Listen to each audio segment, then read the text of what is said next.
ចម្លើយឆ្លើយប្រាប់រៀបរាប់សេចក្តី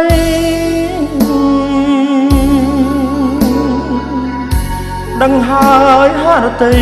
រៀមសែនគង់វ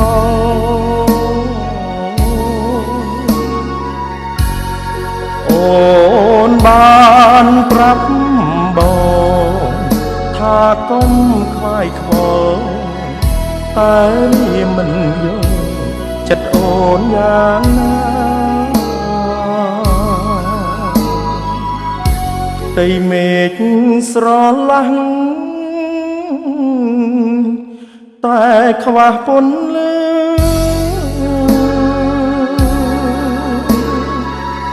រាល់ថ្ងៃបងឈឺព្រោះស្នេហា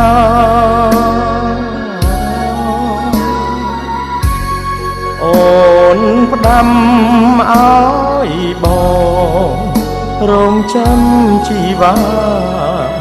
កុំអាលរៀបការឆ្នាំនេះមិនល្អ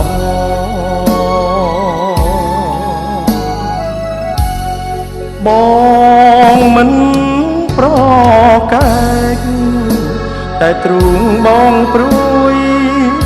យូរណាស់ឆ្នាំក្រោយបងសូមអង្វរតែប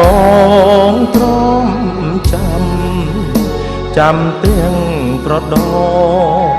សូមស្រស់បងកុំបំភ្លេចបងទំនៀមទម្លាប់បងក៏ពីនេះហរាទួងទាយបងមិនសៅមកតែអូនកុំភ្លេចណាកាវនួនល្អកុំភ្លេចស្នេហ៍យើងណាប្រលឹង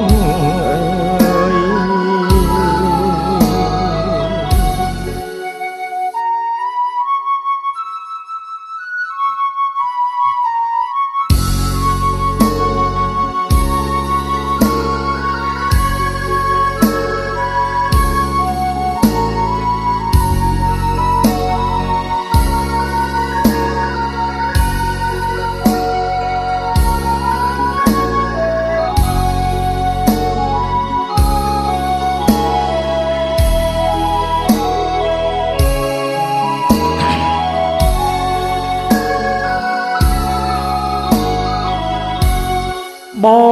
ងមិនប្រកែកតែទ្រូងបងព្រួយយូរណាស់ឆ្នាំក្រោយបងសូមអង្វរតែបងទ្រាំចាំទាំងត្រដោសូមស្រស់បងកុំបំភ្លេចបងទំនៀមទម្លាប់បងក៏ពីនេះហរាទួងទាយបងមិនសៅមកតែអូនកុំភ្លេចណាកាវនួនល្អកុំភ្លេចស្នេហ៍យើងណាប្រលឹង